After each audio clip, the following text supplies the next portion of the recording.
नमो तस्सा भगवतो अरहतो। नमो बुद्धाय। मैं आरपी सिंह आप सभी का हार्दिक स्वागत करता हूं हमारे विशेष कार्यक्रम धम्मदीप में। जैसा कि आपको विदित है कि धम्मदीप एक ऐसा कार्यक्रम है जिसमें हम तथागत बुद्ध के जीवन पर आधारित हर पहलू को आप तक पहुंचाने का प्रयास कर रहे हैं, और यह प्रयास हमारा जाने माने विशेषज्ञों द्वारा पूरा किया जा रहा है और आप तक इसके बारे में पूरी जानकारी दी जाती है। आज इसी क्रम में हम आप तक नालंदा विश्वविद्यालय जो बिहार राज्य में स्थित है उसके बारे में पूरी जानकारी देंगे, और यह जानकारी देने के लिए हमारे मध्य उपस्थित हैं भंते डॉक्टर चंद्रकीर्ति जी। आपने बुद्ध दर्शन में उच्च शिक्षा प्राप्त की है तथा आप देश विदेश के अनेकों सम्मानों से अलंकृत होने के साथ साथ अनेकों मंचों पर बुद्धिज़्म पर अपने विचार रख चुके हैं। तो हम स्वागत करते हैं भंते डॉक्टर चंद्रकीर्ति जी का। नमो बुद्धाय भंते जी, आपका बहुत बहुत स्वागत है। और साथ ही हमें इस बात की खुशी है कि आप समय निकालकर हमारे स्टूडियो में पधारे। नमो तस्सा भगवतो अरहतो सम्मा संबुद्धस्सा। नमो तस्सा भगवतो अरहतो सम्मा संबुद्धस्सा। नमो तस्सा भगवतो अरहतो सम्मा संबुद्धस्सा। भंते जी, बहुत बहुत धन्यवाद हमारे दर्शकों को और हमको अपना आशीर्वाद देने के लिए। अब हम अपने मुख्य विषय पर आते हैं। आज का मुख्य विषय है नालंदा विश्वविद्यालय जो बिहार में स्थित है, उसके बारे में हमें पूर्ण जानकारी दें। बहुत बहुत धन्यवाद आरपी सिंह जी। आज हम लोग इस धम्मदीप कार्यक्रम में विस्तार से चर्चा करेंगे नालंदा विश्वविद्यालय के बारे में।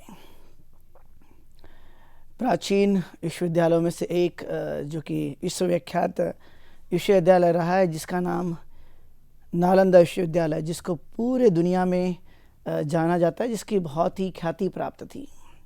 यह स्थान पटना से 88 किलोमीटर दूर पर एक नालंदा गांव, जहां पर ये नालंदा विश्वविद्यालय स्थापित किया गया था।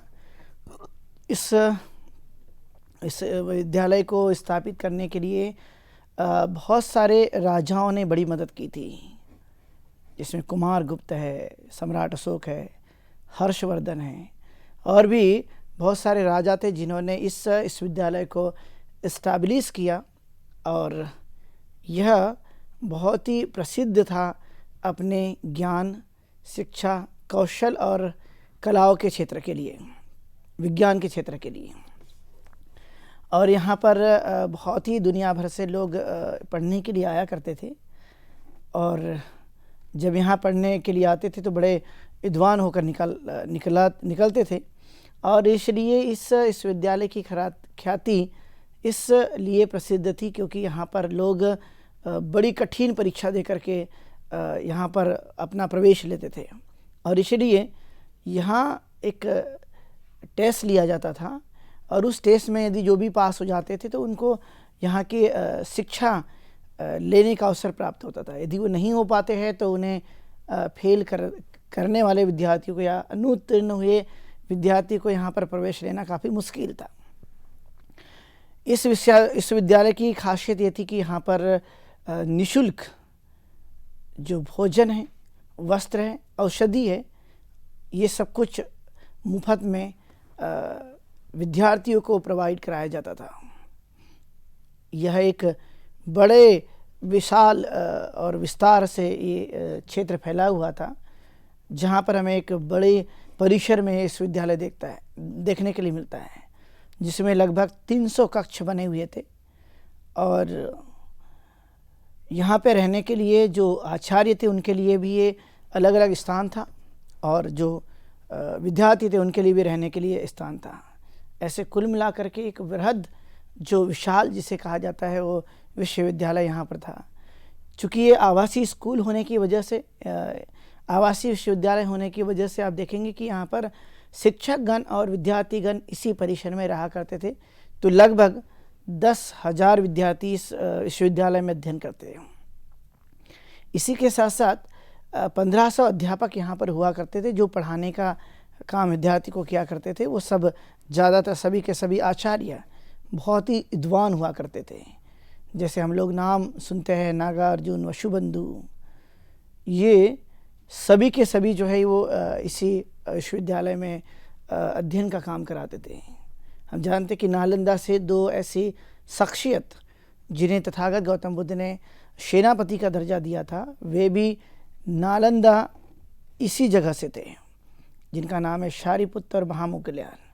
ये दोनों ही तथागत गौतम बुद्ध के समय में एक बड़े जिसे हम मानते कि बहुत बुद्धिमान और नेतृत्व करने का जिनके पास गुण था, वो शारिपुत्र और मोगल्यान, जो कि यहीं से हमें देखने के मिलता है। तो यह स्थान जहाँ पर बोध गया है वहाँ से काफ़ी नज़दीक है। 1 घंटे की दूरी पर, लगभग 60-70 किलोमीटर दूरी पर बोध गया से हमें देखने के लिए मिलता है यह स्थान नालंदा। तो अभी का जब हम स्वरूप देखते हैं तो आप देखेंगे कि यहाँ पर खंडर के रूप में वर्तमान में, लेकिन प्राचीन काल में एक विशाल विश्वविद्यालय जो बहुत ही प्रसिद्ध था। ऐसे ही और भी बहुत विश्वविद्यालय थे, जैसे तक्षशिला है, विक्रमशिला है, उदंतपुरी है। ऐसे बहुत सारे विश्वविद्यालय उस काल में हुआ करते थे, लेकिन उनमें से एक श्रेष्ठ विश्वविद्यालय जिनका बड़ा अच्छा वर्णन वृत्तांत फाहियान ने किया हुआ है। भारत में उस समय इस विश्वविद्यालय में जापान, चाइना, कोरिया, तिब्बत इत्यादि राष्ट्रों से बहुत लोग यहाँ पर पढ़ने के लिए आया करते थे। समय तो बड़ा कठिन रास्ता तय करके आते थे, लेकिन फिर भी उनकी जिज्ञासा बहुत विशाल थी और इसीलिए वो वहाँ पर आकर के अध्ययन करते थे, अध्यापन का काम करते थे। इसलिए फाहियान के बारे में जब हम देखते हैं तो आप देख पाएंगे कि जो फाहियान हैं उन्होंने इस विश्वविद्यालय में प्रवेश लेकर के भारत के अलग अलग राज्यों में जाकर के उन्होंने जो स्थल हैं वहाँ पर उन्होंने जाकर के वहाँ जो कुछ भी जैसा रहता था वैसा वो वर्णन करते थे। इसलिए आप देख पाएंगे कि उनकी डायरी से हमें पता चलता है कि नालंदा विश्वविद्यालय में अच्छी पढ़ाई हुआ करती थी।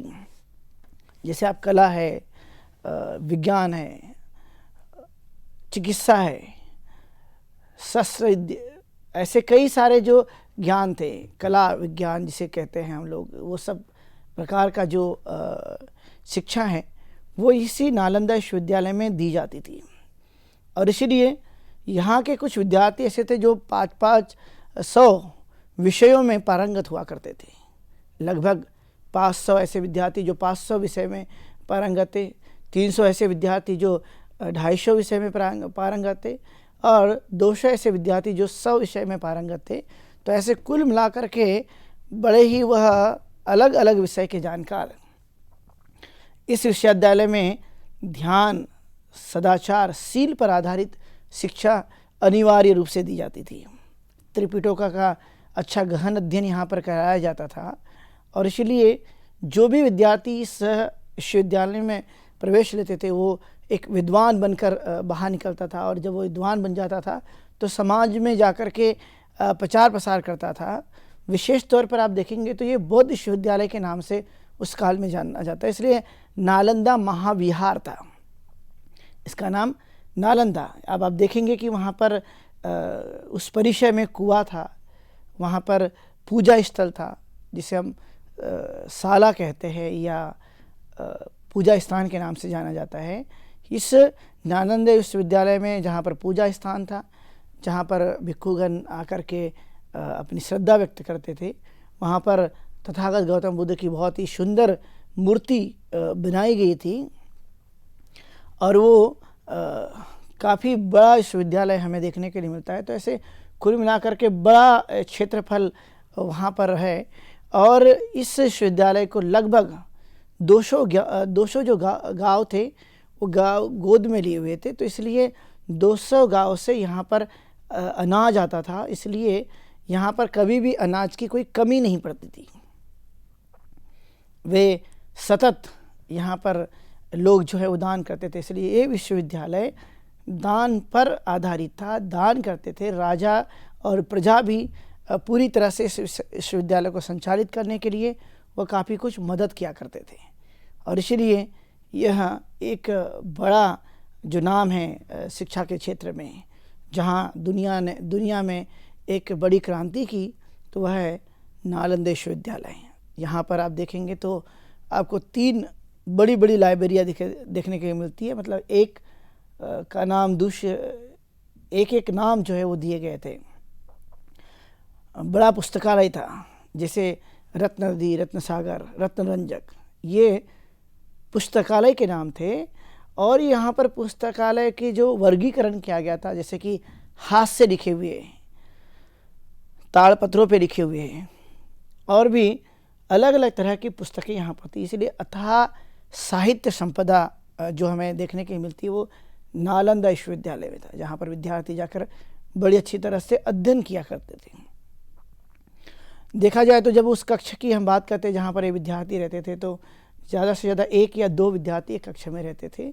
एक बड़े आचार्य और उनके शिष्य, और कभी कभी एक आचार्य उसने एक जगह रहा करते थे। तो इसलिए इस परिसर को जब देखते हैं तो पाते कि एक बड़ा विशाल जो नालंदा ने पूरी दुनिया को जो ज्ञान दिया था, ये कोई साधारण नहीं, ये एक अद्भुत ताकत थी। और इस अद्भुत ताकत की वजह से आप देख पाएंगे कि किस तरह से मानव का जो यहाँ पर एक सर्वश्रेष्ठ ज्ञान प्राप्त करने की जो परंपरा हमें देखने के लिए मिलती है। तो यह निश्चित तौर पे कहा जा सकता है कि यहाँ के उस समय के तत्कालीन राजाओं ने जो एक संकल्पना रखी, और विशेष तौर पे तथागत गौतम बुद्ध के धम्म का जो शील सदाचार पर आधारित है,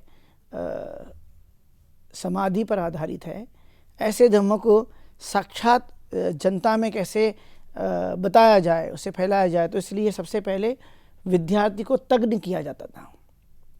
वो बहुत पारंगत हुआ करते थे, और जब वो पारंगत हो जाते थे तो उस आधार पर वो तैयार होकर दूसरों को भी वह वैसा ही ज्ञान बताने की कोशिश करते थे। इसलिए हम देखते हैं कि चीनी यात्री भी जब भारत के लिए आए तो उन्होंने यहीं पर पढ़ना उचित समझा। तो हेनसांग है, फाइयान है, इसिंग है, ऐसे बहुत ही चाइनीज़ जो यात्री थे वो यहाँ आकर के अध्ययन करने पर रुचि रखते थे, और उन्होंने बड़ा अच्छा अध्ययन यहाँ पर इस विश्वविद्यालय में किया।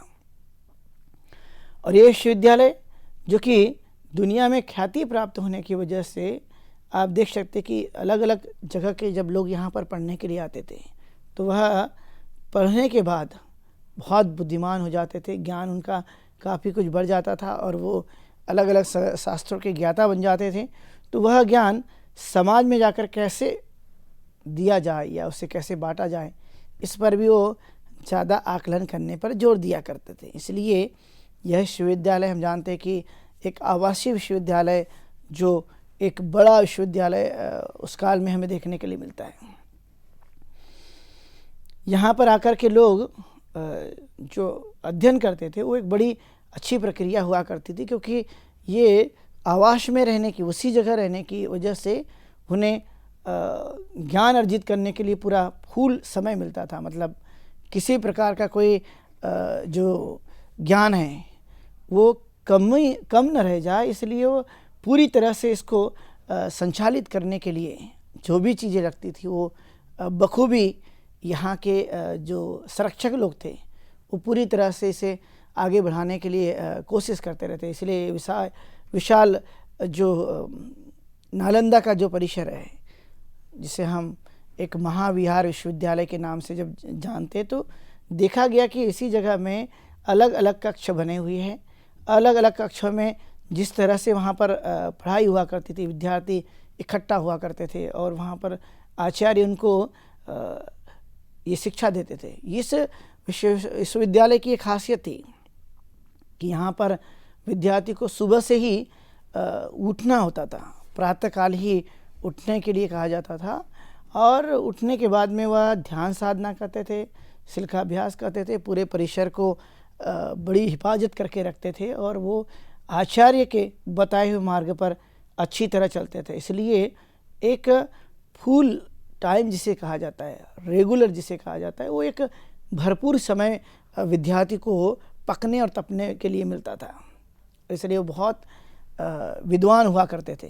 ये कोई साधारण नहीं है, एक बड़ी देन थी नालंदा विश्वविद्यालय के, जहाँ पर विद्वान बनाए गए। ऐसे ही जो नालंदा विश्वविद्यालय जहाँ पर ये इस तरह की शिक्षा पद्धति का जो वहाँ पर उन्होंने इस्टेब्लिश किया हुआ था और या उसको उन्होंने लागू किया था, तो ये एक बड़ी चीज़ जो है वो नालंदा विश्वविद्यालय के माध्यम से हमें बाहर निकलती हुई देखने के लिए मिलती है।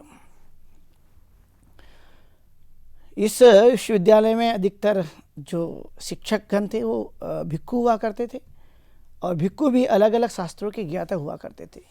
और वो आचार्य जो अपने शिष्यों को शिक्षा देते थे, शिष्य भी उसी तरह से वो पारंगत हुआ करते थे।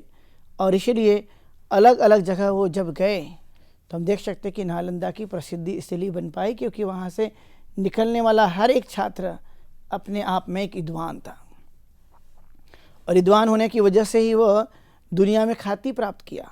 और ये ख्याति सिर्फ भारत तक सीमित नहीं रही। आज भी हम जिसे ईश्वर गुरु कहते हैं, भारत ये पहले से ईश्वर गुरु रहा है क्योंकि यहाँ पर पढ़ने के लिए लोग, दुनिया भर के लोग आते थे। और ये वही विश्वविद्यालय है जहाँ पर अलग अलग शास्त्रों का ज्ञान दे करके लोगों को बहुत ही बुद्धिमान बना करके उन्हें समाज की सेवा करने के लिए भेजा जाता था या स्वयं ही वह सेवा वाला काम करना शुरू कर देते थे। उनको लगता था कि जब हमने ज्ञान अर्जित किया है तो अपने लिए नहीं, तो यह इसका लाभ भी दूसरों को मिलना चाहिए। और जब दूसरे अच्छी तरह से वह ज्ञान अर्जित करेंगे तो वह भी अपने जीवन काल में एक विकास कर पाएंगे। ये सद्भावनाएं उनके मन में हमें बड़ी कूट कूट कर दिखाई देती है। जब आप देखेंगे तो राजगृह से 11 किलोमीटर दूरी पर ही यह नालंदा है, जो आज की डेट में आप देखेंगे तो संयुक्त राष्ट्र संघ ने से वर्ल्ड हेरिटेज का दर्जा दिया हुआ है क्योंकि इतनी बड़ी इमारत, इतनी बड़ी धरोहर जो भारत की भूमि में है और वो भी दुनिया भर में प्रसिद्ध है शिक्षा के लिए। इसलिए यूनेस्को ने इसे अपनी खुद की पहचान, जो कि नालंदा विश्वविद्यालय के रूप में प्राचीन काल में जाना जाता था, अभी वर्तमान में पहले थी, ऐसा सभी लोग जानते हैं। और इसलिए इसे यूनेस्को ने वर्ल्ड हेरिटेज का दर्जा दिया है, जहाँ पर दुनिया भर के लोग अभी भी नालंदा विश्वविद्यालय को देखने के लिए आते हैं। और जब हम देखते हैं तो हम पाते हैं कि कितनी बड़ी बड़ी दीवारें, बहुत ही सुंदर दृश्य यहाँ पर इस परिसर में देखने के लिए मिलता है, जहाँ पर अध्ययन अध्यापन का जो काम है वो बड़ा सुचारू ढंग से उस काल में चला करता था। उतने जो एक आप देख सकते हैं कि इतने अंदर डीप में जो लोग फिर भी वहाँ पढ़ने के लिए आते थे, क्योंकि साधारण उस समय की बातें नहीं है। इतना बड़ा विशालकाय जो एक विश्वविद्यालय तैयार किया गया, उस विश्वविद्यालय को राजाओं के माध्यम से जिस तरह से जो भी मदद हुई, लेकिन गांव और शहर में रहने वाले सभी प्रकार के जो लोग, जिनको लगता था कि ये मानव कल्याण का काम है, ज्ञान का काम है, विद्या का काम है, इसलिए सभी के सभी लोग जो है उसकी पूरी तरह से मदद करने पे लग जाते थे। और जब वो लग गए तो हम देखते हैं कि लगभग ये 700 साल से भी अधिक समय तक ये विश्वविद्यालय ने अपनी ख्याति जो है वो दुनिया को दी थी। इतनी बड़ी यूनिवर्सिटी जो एक दिन में नहीं बल्कि लंबे समय तक इस विश्वविद्यालय ने पूरी दुनिया को बहुत बड़े बड़े स्कॉलर दिए, बड़े बड़े बुद्धिमान लोग दिए, और ये लगातार कई वर्षों तक, सैकड़ों वर्षों तक यहाँ से लोग, विद्वान लोग तैयार हुए। हम देखते हैं कि किसी चीज़ को जब कोई अच्छा बढ़ते हुए देखता है तो एक भावना उत्पन्न होती है लोगों के मन में, और अच्छे लोग भी हैं और बुरे लोग भी हैं, उसे स्थापित करने वाले भी हैं और नष्ट करने वाले भी हैं। ऐसे ही बाद में हम देखते हैं कि उनको नष्ट किया गया। और जैसे कि साहित्य में आप जब देखेंगे तो आप पाएंगे कि बख्तियार खिलजी का नाम इसको इस विश्वविद्यालय को नष्ट करने के लिए वो जिम्मेदार माने जाते हैं। ऐसे और भी लोग थे जो धीरे धीरे उसे नष्ट कर रहे थे।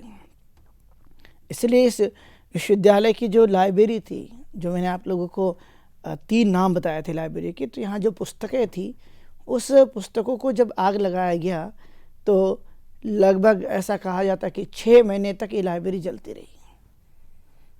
इतनी इसके अंदर में साहित्य संपदा जो है मौजूद थी, इतने सारे ग्रंथ थे जो अभी भी बहुत सारे ग्रंथ जो है मिल नहीं पाते। लेकिन वो इस नालंदा विश्वविद्यालय में जब उसे नष्ट किया गया तो उसके साथ काफ़ी कुछ नष्ट भी हुआ।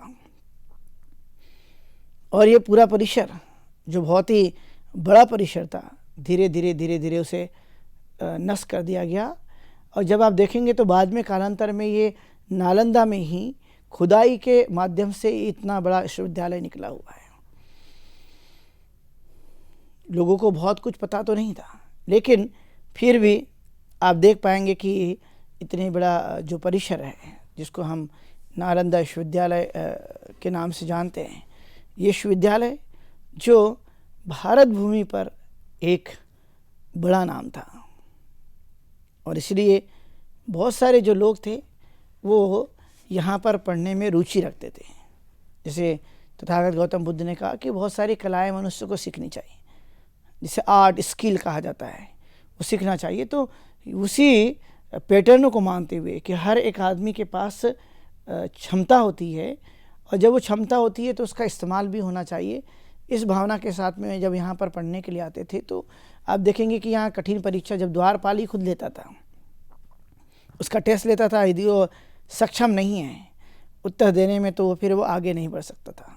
सक्षम है, वो योग्य हैं, तभी उसे प्रवेश मिलता था। इसकी एक बड़ी खासियत थी। इसलिए अधिकतर जो लोग इस विश्वविद्यालय में पढ़ते थे वे एक कुशाग्र बुद्धि वाले, बुद्धिमान, इस तरह की प्रवृत्ति रखने वाले जो जिज्ञासु है, वो जरूर इस विश्वविद्यालय में प्रवेश लेकर के दीर्घ काल तक अध्ययन करते थे। चाहे वो चिकित्सा का क्षेत्र हो, क्योंकि आप जानते हैं कि चिकित्सा के क्षेत्र जैसे कि जीवक थे जो बहुत बुद्धिमान था, वह वैद्य था, वो डॉक्टर था और उसे बहुत सारे दवाइयों के बारे में पता हुआ था, यानी बड़ी से बड़ी बीमारी को भी वो ठीक कर देता था। ऐसे ही बहुत सारे विद्वान जन आप जब देखेंगे तो आप पाएंगे कि यह कहाँ की देन रही है। ऐसा कौन सा विश्वविद्यालय था जिन्होंने ये काम किया, तो हम पाते कि नालंदा विश्वविद्यालय जो कि सबसे प्राचीन विश्वविद्यालय भारत का है। और इस विश्वविद्यालय ने न जाने कितने सारे ऐसे विद्वान पुरुषों का निर्माण किया जो चिकित्सा के क्षेत्र में अधिक विद्वान हैं, तज्ञ हैं। वह कलाओं के बारे में जानता है, विज्ञान के बारे में जानता है, और वह धार्मिक जो बातें होती है, वो नैतिकता, शील सदाचार के बारे में अच्छी तरह से जानता है। क्योंकि यह रेसिडेंशियल यूनिवर्सिटी होने की वजह से यहाँ पर उन्हें 24 घंटे इसी परिसर में रहना होता था और सब लोग उसको मदद करते थे। लेकिन पढ़ाई के प्रति इस विश्वविद्यालय में किसी प्रकार की कोई ढील नहीं बरती जाती थी। वो पूरी तरह से ज्ञान हो सके, पूरी तरह से नॉलेज उन्हें प्राप्त हो सके, इसलिए जो वहाँ के प्राध्यापक थे वे प्राध्यापक भी बड़ी लगन से अपने शिष्यों के प्रति वह भाव बनाते थे कि यह भी एक विद्वान व्यक्ति बने, बुद्धिमान आदमी बने और वो अपने साथ साथ दूसरों के भी काम आए। ये उस काल में बड़े पैमाने पर प्रयोग करना और लोगों के बूझ पहुँचना। इसलिए आपको देखने के लिए मिलेगा कि अधिकतर जो कांस्य वस्त्रधारी लोग थे जब यहाँ पर आते थे तो वह अनिवार्य रूप से वो दीक्षा लेकर पढ़ते थे। दीक्षा लेने की परंपरा यहाँ पर हमें देखने के लिए मिलती रहती। इसलिए जो शिष्य और जो आचार्यों का जो संबंध था, एक बड़ा अटूट प्रेम की तरह हम देखते हैं कि वो पूरी तरह से अपने शिष्यों को तैयार करते थे, उन्हें आगे बढ़ाते थे, उन्हें ज्ञान देते थे और शिष्य भी अपनी पूरी निष्ठा और ईमानदारी के साथ अपने आचार्य की बातों पर वह जोर देते थे। और जब उन्होंने ये जोर देना शुरू कर दिया और विद्यार्थी भी पूरी तरह से इस काम के लिए लगे, तो हम पाते हैं कि इतना विद्वानों वाली टीम जो एक ही संस्था ने दिया है, वह आपको सिर्फ बौद्ध विश्वविद्यालय के रूप में ही प्राचीन काल से देखे जा सकते हैं, जहाँ पर बौद्ध दर्शनों पर, सांख्य विद्याओं पर और भी तमाम जो कुछ भी विद्याएँ थी जिसे हम एक कंपैरेटिव स्टडी मानते हैं या तुलनात्मक अध्ययन मानते हैं, अलग अलग धर्म का भी, तो यहाँ पर वो अलग अलग प्रकार के दर्शन पढ़ाए जाते थे ताकि वह सभी प्रकार का चौमुखी अपना विकास कर सके।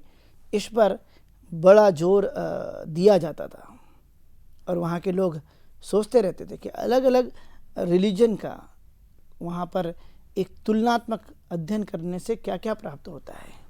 इसलिए सिर्फ बौद्ध धर्म को ही नहीं, तो यहाँ पर हम जब देखते हैं तो पाते हैं कि वह अलग अलग धर्मों की भी पढ़ाई करते थे, अलग अलग प्रकार के दर्शनों का अध्ययन करते थे, अलग अलग प्रकार की फिलॉसफियों का अध्ययन करते थे, अलग अलग प्रकार के विद्याओं का अध्ययन करते थे। इसलिए वो पारंगत हुआ करते थे, क्योंकि मनुष्य जब अलग अलग क्षेत्रों का ज्ञान रखता है तो वह स्वाभाविक तौर पर आप देख पाएंगे कि वह बुद्धिमान बनता है। उसका एनालिसिस, उसकी रेशनल बुद्धि, उसकी चिकित्सक क्षमताएं वह व्यक्ति को बेहतर बनाते रहती है। इसलिए यह एक ऐसा संस्था थी, ऐसे एक देन थी समाज की या समाज के लिए, क्योंकि यहाँ पर ज्ञान विज्ञान के अलावा और भी कोई ऐसी चीज़ें नहीं विद्यार्थी को दी जाती थी। विद्यार्थी वह अपने माध्यम से जितना कोशिश करता था वह स्वाभाविक तौर पर देख पाएंगे कि वह आगे बढ़ता था। इसलिए नालंदा विश्वविद्यालय दुनिया का एक सबसे बड़ा विश्वविद्यालय जो कि अपनी ख्याति प्राप्त था। मैंने आप लोगों को नालंदा के बारे में बताया, आप सब लोगों ने नालंदा के बारे में विस्तार से सुना, नालंदा विश्वविद्यालय के बारे में। सबका कल्याण हो, सबका मंगल हो, सब सुखी रहे। भवतु शुभ मंगलम। भंते जी, बहुत बहुत धन्यवाद। आपने हमारे दर्शकों को बहुत ही विस्तार से जानकारी दी और मुझे यह पूर्ण विश्वास है कि आगे भी आप इसी तरह से हमें अपना समय और प्यार देते रहेंगे। तो साथियों, आज के इस विशेष प्रोग्राम में अब इतना ही। अब समय हो चुका है आज के प्रोग्राम के विश्राम होने का, लेकिन उससे पहले आपको बताते चलें कि आपके मन में भी जो प्रश्न हो, जो जिज्ञासाएं हों, वह आप इस प्रोग्राम में पूछ सकते हैं। और प्रश्न पूछने के लिए आप हमारे व्हाट्सएप नंबर 9639010109 पर अपना प्रश्न भेज सकते हैं या हमारी ईमेल आईडी subhartibuddha@gmail.com पर भी आप भेज सकते हैं। तो जैसा कि आपको विदित है या जो नए दर्शक अब जुड़े हैं उनको यह जानकारी देनी है कि आप भी अपने प्रश्न पूछ सकते हैं। जैसा कि आप देख रहे हैं कि समय बचाने के लिए हम उनके प्रश्नों को या आपके प्रश्नों को हम प्रोग्राम में नहीं लेते हैं और आपके प्रश्नों के उत्तर सीधे भंते जी या जो विशेषज्ञ लोग हैं वह देते हैं। उससे एक फ़ायदा यह होता है कि जो आपके व्यक्तिगत प्रश्न हैं वह भी बड़े आसानी से आपको उसके उत्तर मिल जाते हैं।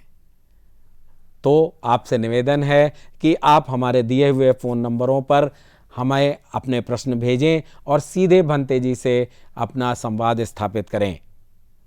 यही प्रक्रिया ईमेल के द्वारा भी की जाती है।